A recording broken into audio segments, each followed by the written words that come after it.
I'm saying look at it from my perspective. I don't personally think that God interacts with people. I don't think Okay. I've interacted with God. But I think that you can conclude God is real still, like what I was saying earlier, by making cases of inductive cases, cases of probability when it comes to the universe, or chancing, or rationality for humans, or even just cases that logically follow, right? Giving Yeah, arguments. I don't think so. You don't Because think that those would prove God? nope, because you'd have to have a hypothesis, and because we don't know anything about the nature of God, we can't create God hypotheses. Well, about nature of God is kind of personal, right? I guess the basic thing we would talk about when you're arguing for God is just like the basic necessary properties. Like a being who created the universe, he's rational because he created the universe. He's powerful because everything is here. He's logical because Yeah, the universe would have to reflect his mind. but none of that is in evidence. Those are just declarations. Declarations that you can put into syllogisms to follow logically with what we observe in the world. If we both, like me and you both agree that logic is true, then there's arguments that, like the transcendental argument is even an example, right? Like God's a necessary Yeah, precondition for some things. But like that's just I'm not saying that in specific. I'm just yeah, using as an example. but I could just invoke a separate metaphysical claim that necessarily means that God doesn't exist. The God defeating penguin. I can just say that the God defeating penguin is a necessary being, and it guarantees that God can't exist. Okay, but this is where it's kind of this thing kind of semantically falls. Like, so the God killing penguin, like, what is this being? Did it create the universe? No, the universe isn't created. Oh, the universe is eternal. Okay, did Yeah. it create anything? The God defeating penguin? Yeah. I don't personally know. I just know that by definition, it makes God not exist. Well, that's the whole point of these arguments is that the universe has a beginning. So if you're going off of the universe being Yeah, but eternal, then well, but the God defeating penguin, like you can have a valid argument that doesn't make it sound. The God defeating penguin necessarily uh, reveals or whatever that all God arguments are not sound, even if they're valid. You can make okay. any kind of valid argument you want. All people with an extremely goofy movie PFPs are made of broccoli. You have a extremely goofy movie PFP, therefore you are made of broccoli. There is no contradiction, but it's not true. Well, how does that follow for the argument for the transcendental argument? Because the God defeating penguin renders God uh, non-existent. So Yeah, the but what would validity be of the your argument argument? doesn't matter because God What would be doesn't. your argument for the God killing penguin? It is a necessary being. I would define it as a necessary being. Yeah, it's defined as a necessary being. Yep. Oh, okay. So is there? So do you have anything else to describe about this God killing penguin? I don't really need to. I would just state as a brute fact that it exists. Well, this is where it kind of. I mean, if we don't know the properties of this thing, then you can't affirm or deny whether or not it is a said thing. I can define it to be the necessary thing. Yeah, I would say we don't know the properties of God either, though. I thought we actually agreed on this. That would be personal properties, but in its ontology, we would describe properties that would be necessary, right? Like a part of being, like if this God killing penguin is a necessary being, I mean, he would have to be maximally great. Yeah, it is. So that means he would possess all maximally great properties. Yeah, it does, Okay, well then that would just be including God. defeating God.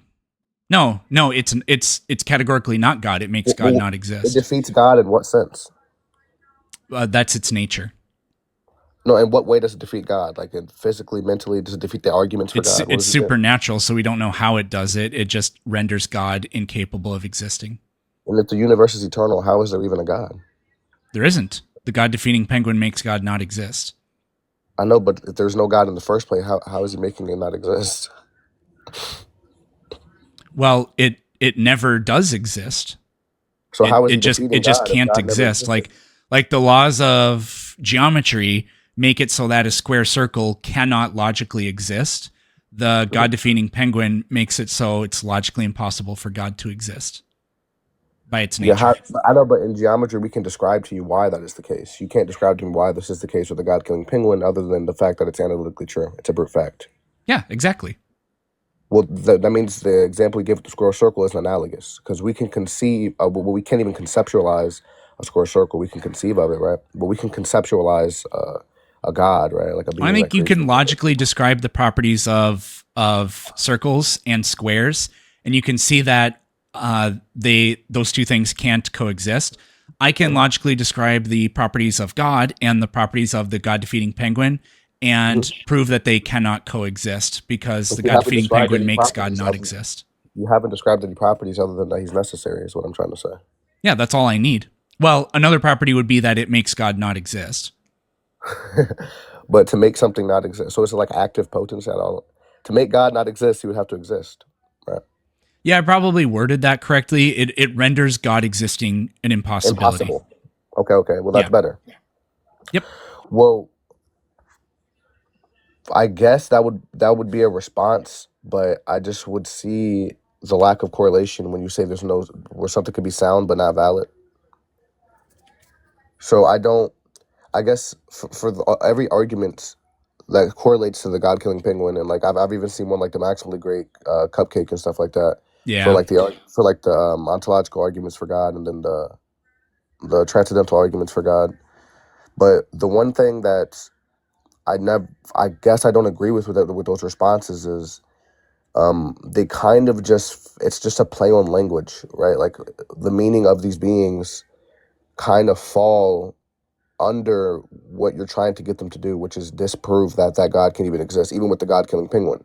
I don't. Yeah, but don't you see that that's what people are doing with God? It like they literally concede that God has no properties that can even be known or understood. They just say like by definition or analytically God has to exist because I just declare that the thing that can't not exist is what a god is.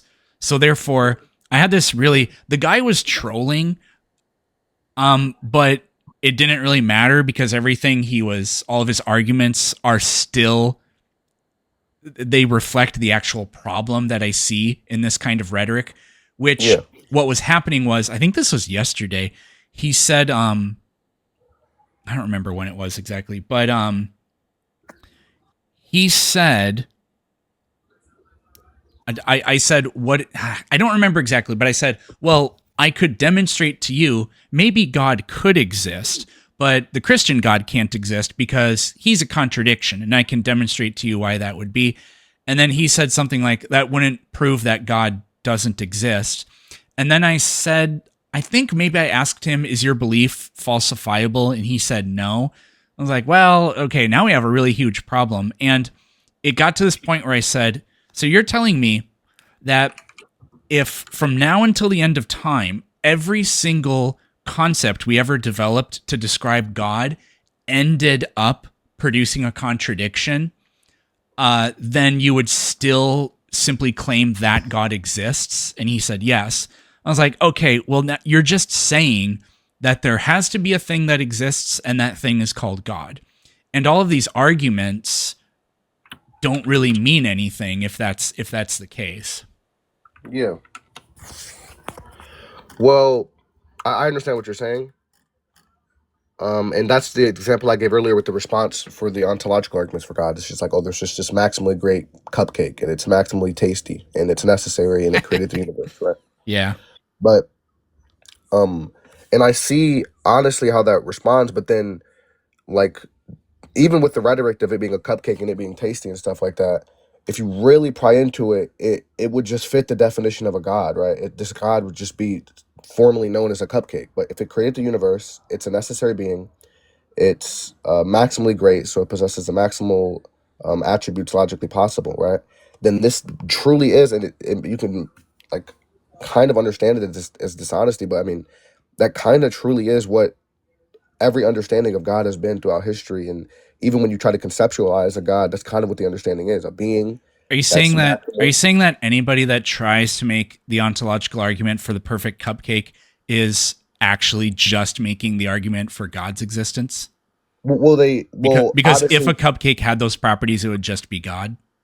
Yeah, but then I would obviously, that's what I'm saying. It kind of falls analytically with these responses. I mean, you would pry into what do you mean by a cupcake, and if they tell me it's like it's physical substance, it's a cupcake, well then I would contradict it, being aspatial and creating a universe. So they would have to tell me it's just Well, formally a cupcake, a right? Christian It's can't make that argument, but sure. well, even Or a with Christian can't use that rebuttal, because if you can believe that God can manifest as flesh, then I can believe that God can manifest as a cupcake, or Darth yeah, well, Dawkins God. divorce papers, or butthole worms, or whatever Yeah, I but the want. ontological argument for God is talking about God's ontology. So we're talking about like his essence. So we Yeah. no, not even Christians believe that God's essence is material, right?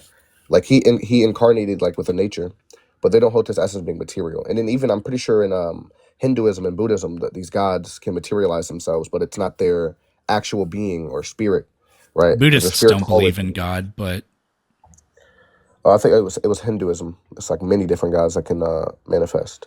Buddhists believe in. they believe in many gods. I don't know what they specifically believe. So Yeah, but so I guess that would be my response to it is what do you mean by a cupcake or pan, like what do you mean by cupcake, what do you mean by this and that, right? And if all they mean, and eventually it's going to boil down to okay, it's just formally known as this, it's like formally called this, right? But in actuality its ontology is just this maximally great essence being that's rational and created the universe. And it's like at that point, like you can say it's funny or whatever, like it's rhetoric that it's a cupcake, but it genuinely it's just a god. You're proving the argument that God would be anything that could fit that criteria would be a God. And I understand how that doesn't prove the specific epistemologies of like Christianity and stuff, because then there would be a million different gods that fit that, right? yep. But I guess that's not what the argument is intended on. And I think there's further arguments to make it so that it has to be Christianity or it has to be Islam that this maximally great being must be, right? But in the case of someone just trying to prove the ontology of God, I'm pretty sure it's called a deist. So someone who just believes in a creator, right? The ontological argument, it's kind of, I mean, obviously, if you agree with all the premises that follow to it, the response to the cupcake doesn't defeat it. It doesn't really do anything to it, right? But with the transcendental argument, I mean, I don't kind of, I really don't even see how that follows because I don't see how anyone holds to, at least to, like, are you atheist? If you don't mind me asking. Yeah, but what about the transcendental? You said I don't see how it follows. You don't see how the transcendental argument follows, or Well, I what? don't see how it follows in the works of using it against someone like an atheist. Like, do you believe in like objective morals? No. Well, like obviously, then like how could they give the argument of like objective morals exist? God's the necessary precondition for objective morals. It's like obviously they're not going to agree that like, objective morals exist. Like, do you believe that logic exists objectively or something, or do you think anything No. exists objectively? Exactly. So Oh, how? well, well, no. For you asked me about logic, and then Oh you yeah, my bad. said a My bad. second thing, and I was saying no to. Do I think anything exists? So yeah, I mean, I think fundamental particles exist. No, I mean Um, objectively. yeah. Well, I don't know what you mean by objectively. So people who I think they're called nominalist, and there's also like mereological nihilism. These are, from what I understand, schools of thought that say things like collections of matter are just given names by convention and they aren't real. So a chair doesn't really exist. Um, and then there are different degrees to which you take that to. So you can maybe believe that, well, fundamental particles are literally irreducible, so they Yeah. objectively exist. The name we give them happens to be subjective, but they objectively exist. Some other physicists say, actually, we can reduce those fundamental particles to just the wave function, and that's the only thing that really exists. So I don't know what you would call that, but there are people that think that. Now, if by objective you mean is like mind independent, then then the planet Earth objectively exists, even if you hold to a nominalism, for example. But what about mathematics? Would mathematics objectively, even a nominal? I No. mean, in your worldview, mathematics isn't objective. Well, it doesn't objectively exist. I don't think integers are real things. Yeah. And this transcendental argument, I think, falls apart when you try to describe how it is that this eternal mind grounds things. You just run into very obvious contradictions. I don't know if they're contradictions necessarily, but I can talk to you about them. Yeah, sure, sure. And then after that, I Sure. would like to talk to you with what I originally was going to come up here with, which is why I believe God is real, which I'm going to tell you. But yeah, Sure. So gotcha. take the claim 2 plus 2 equals 4. Is that true? Yes. Will it ever be false? No. Therefore, it's an eternal truth. Now, how is it that humans come to know true propositions? Through their mind. If there are eternal truths, there must be an eternal mind. That is essentially how I understand this type of argument to go. The problem with that is, and we had a big discussion about this on YouTube, Yeah, where I got a lot of feedback on it. So 2 plus 2 equals 4 um, is literally only true in a certain base system. If you change your base system to something else, then 2 plus 2 can equal 11, or I think it can equal 100 in some cases. yeah, And there were people that were telling me that that's not true. And so I spoke about how I got that wrong. But then some other people who wrote hundreds of words in YouTube comments describing this, most of it went over my head. But what they're effectively saying is, look, 2 plus 2, even if you change your base system, 2 plus 2 equals 4 remains true numerically. Or in other words, if yeah, you have two objects yeah. and you combine them with two other objects, you have four objects. But then that means that it's not an abstract eternal truth. It's grounded in, like, if you, when you say it's numerically true, that's, you're describing like matter in the universe to me when you're doing that. So that's a little bit different. But anyways, if we, so let's take this idea of 2 plus 2 equals 4. Okay. Let's pretend that nothing in the universe doesn't even exist, but God and God's mind exists. And Yeah. God's mind has the thought 2 plus 2 equals 5. Is that statement true, false, or meaningless? God's mind has a well. It depends on how you really view God. Like if he has propositional knowledge, if he, I guess in some vague sense, he know it's true. It's a conditional truth to him that that 5 plus 5 equals 10 in the back of his mind for all of eternity. I don't know what you mean by that. A conditional truth. I don't know what you mean. If Well, God's that's if that's God's that's the why I one that heard. grounds truth claims, it sounds like they can't be conditional. It sounds like they're true. If God declares it, then it is true. But Well, tell me what there's you two mean. things. Well, yeah, there's two things to that. Well, one, I think that God's knowledge on something would be distinct from that thing. Like if he thinks about us, I think that's distinct from us actually. Like Yeah. his thoughts of us, it's not actually us. Two, I think that God can know something that changes. That doesn't mean his knowledge is changing. It's what he has knowledge on is changing. Like I can know about a chia toy, a chia, like that thing grows in the water, right? So God knows about a chia and chias grow. That doesn't mean like his knowledge is changing. It's just like that thing in its nature grows. So I think like you said, if you change the basis of something, unless you're talking about numerically, 5 plus 5 isn't always going to equal 10. It's depending on like if we're talking about materialistic things, what you're adding. If you're counting, it depends on what counting method you're deploying. But I guess like you were talking about numerically, 5 plus 5 equaling 10. Then yeah, he would know that Well, for all of eternity. I don't think you're using my hypothetical appropriately, because I said nothing in the universe doesn't even exist. The only thing that exists is God's mind. So there Mhm. are no things that God can numerically um, equate the value of 2 toward. So it's literally just a universe. There is no universe. The only thing that exists is God's mind. And God says 2 plus 2 equals 5. So tell me, true, false, or meaningless?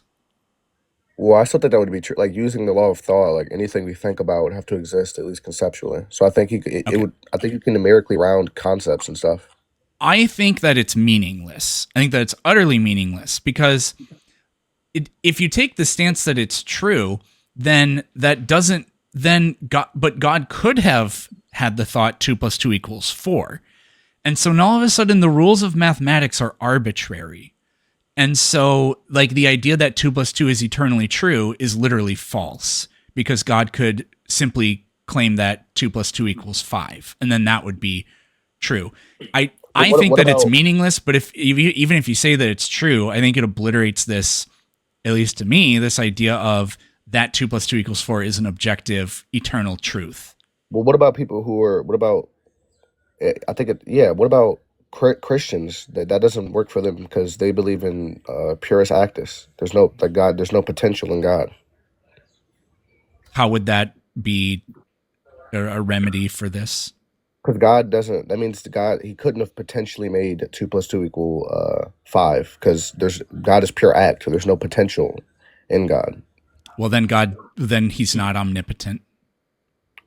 Well, he'd still be omnipotent. This is what they've held to forever, or a certain. I mean, there's so many denominations and sects, but I mean, um, the amateur here, me, is hearing that and saying, "Oh, so God is constrained by logic.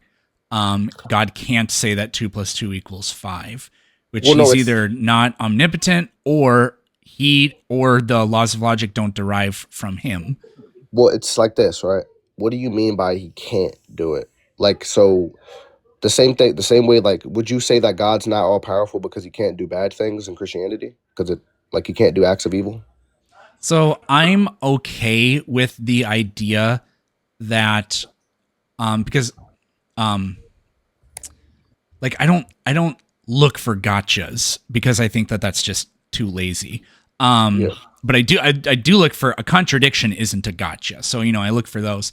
I have always said I'm okay with the idea that God cannot do something that's logically impossible, like create a square circle. Well, But yeah.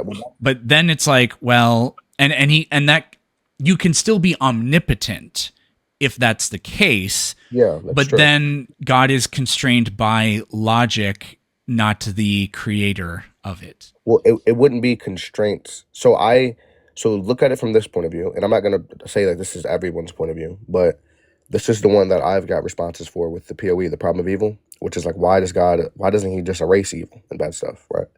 And these are a lot of the responses that I get most of the time that make the most sense to me personally.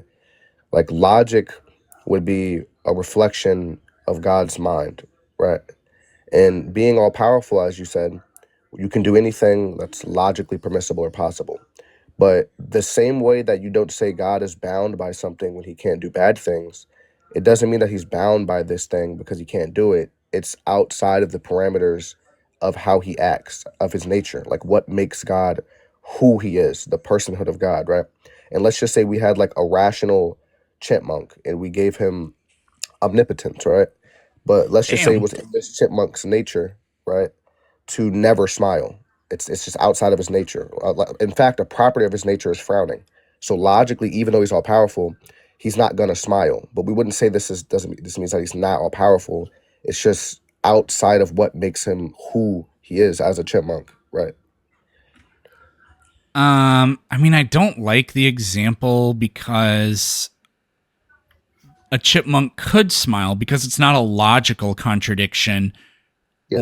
or like impossible for a No, chipmunk to with smile, what the but it is property, impossible for a circle to be square, well, for a triangle to. with the property of it that I applied, that he's always frowning, the property of him constantly frowning.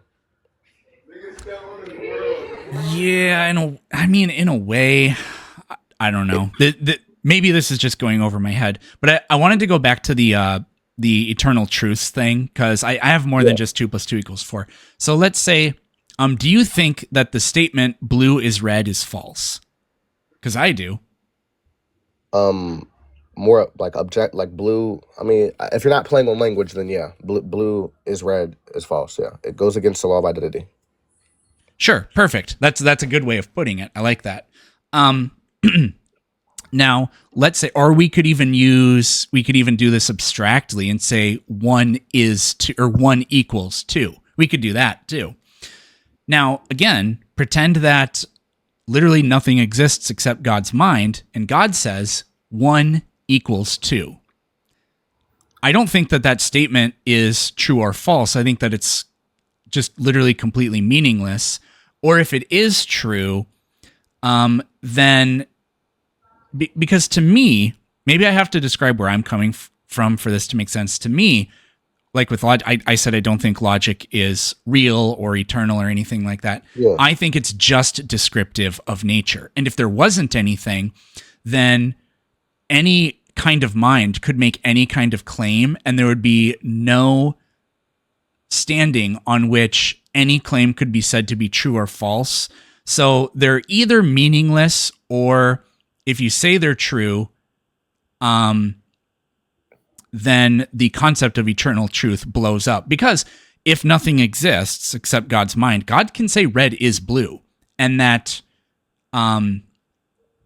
again, for me, I think that that's just completely meaningless. Because we don't have, because now it just becomes like an analytic truth. Red is blue. If nothing exists, then that's fine to say. But I still think it's things just do exist though. Like if you're that? saying like it's only God's mind, like reality has existed eternally with God because God's always been real, right? If God, let's just say hypothetically God's real, so like it wouldn't just be his mind, right? It would be like his energies that are distinct from one another, his attributes.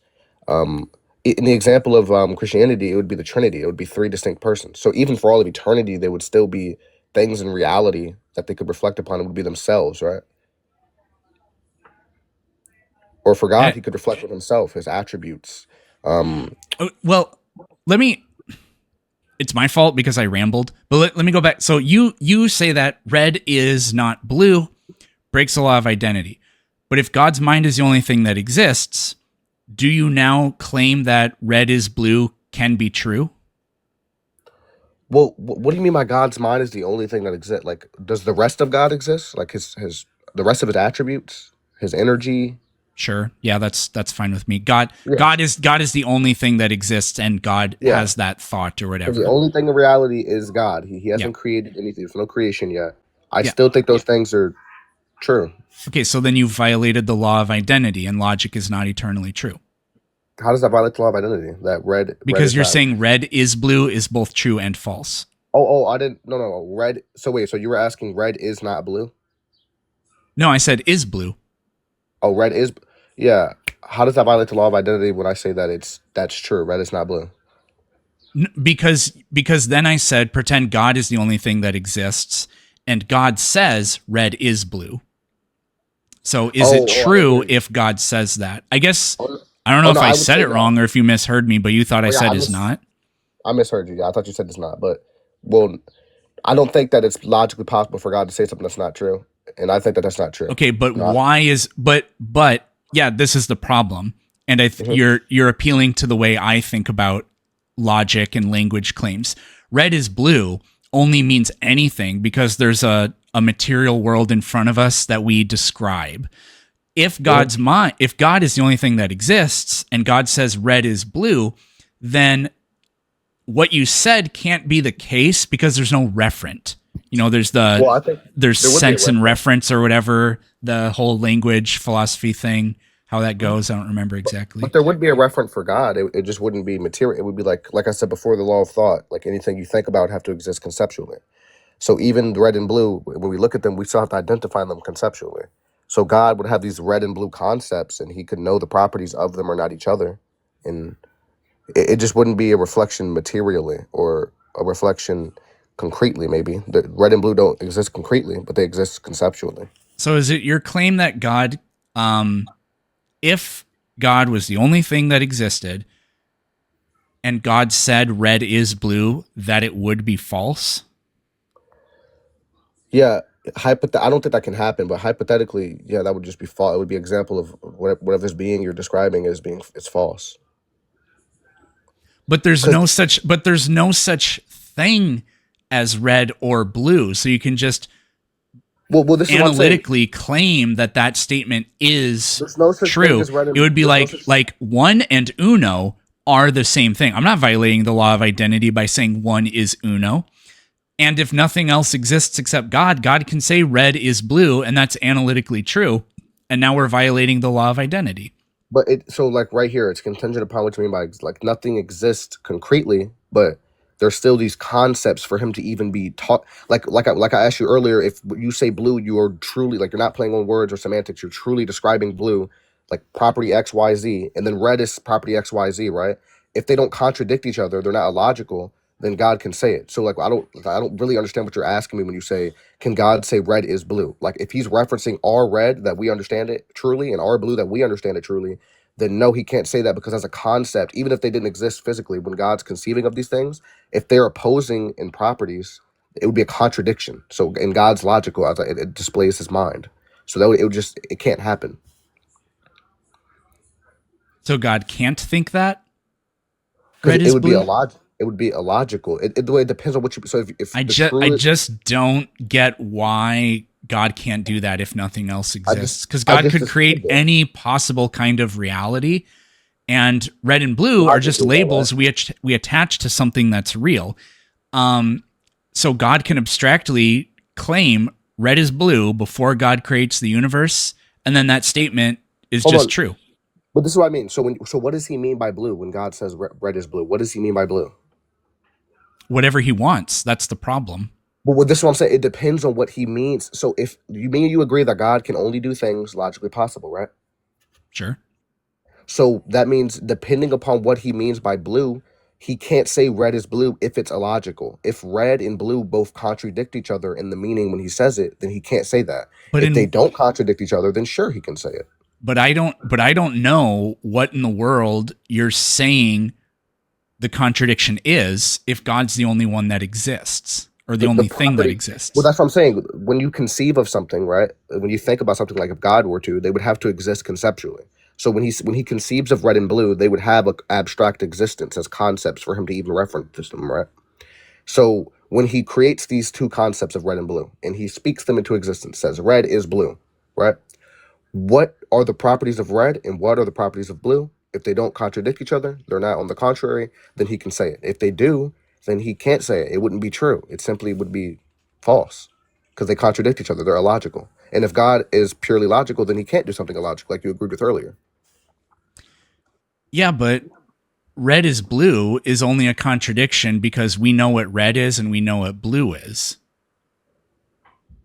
No. Well, that's what I mean. So red and blue. That's what I was asking you earlier. When you're asking questions like, "Can this be this?" Right? If you mean in its true, like truest state, in its entirety, can the entirety of blue, as we understand it, the properties that makes blue blue, like let's just say, yeah, like you agree that blue and red are both a universal, right? They're a predicate to other particulars.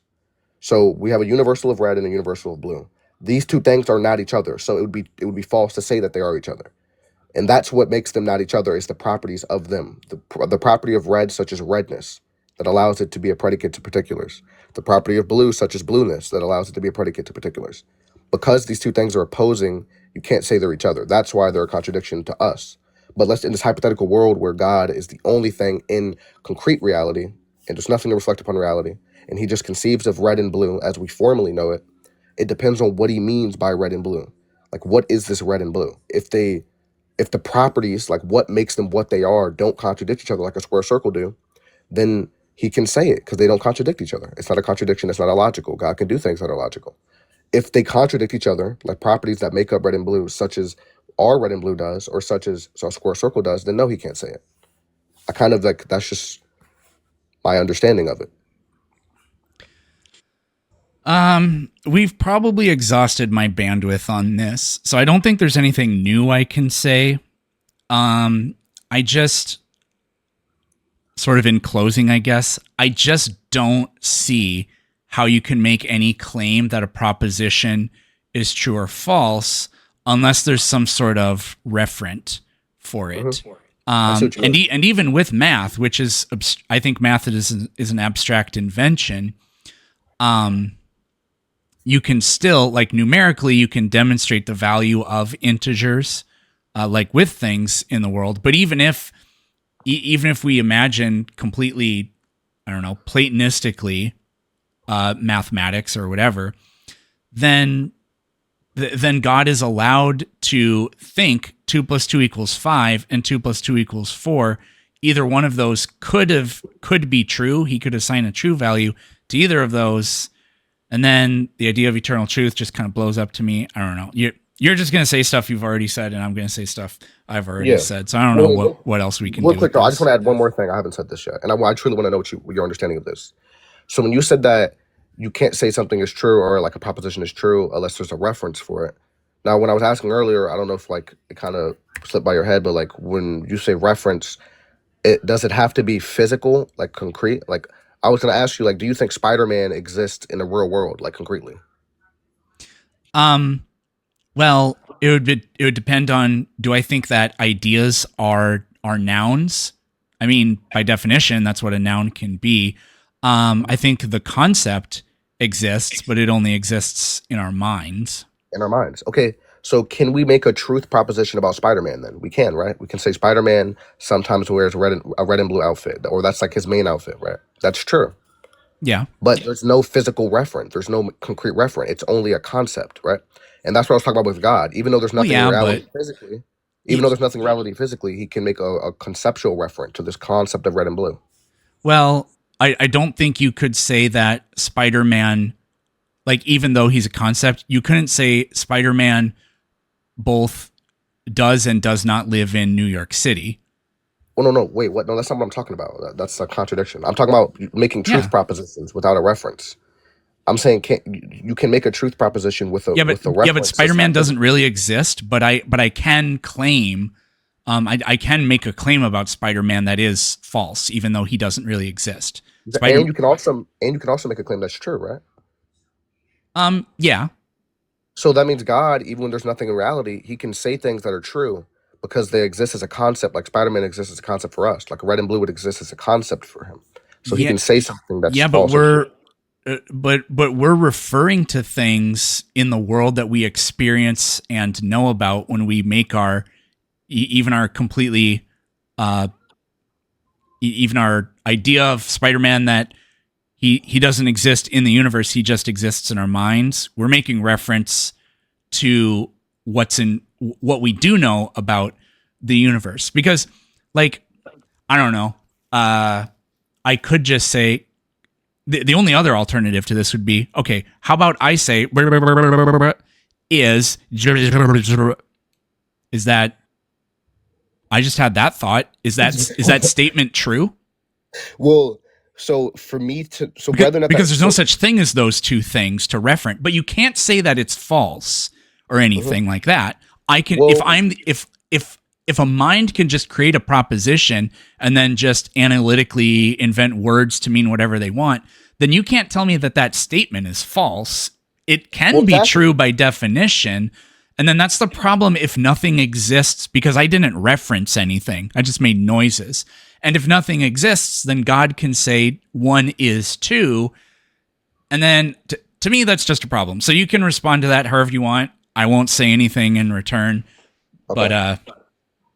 Well, yeah. I would say that things do exist in reality, even if it's just God. God would exist, right? There would be he would be it would be a countable number of his attributes and stuff. He would say his lovingness is different from his judgment, but they're both him, but they're two things, but they're not each other, right? That would be him deploying a counting mechanism, and he could say it's not true that this one thing is both these things.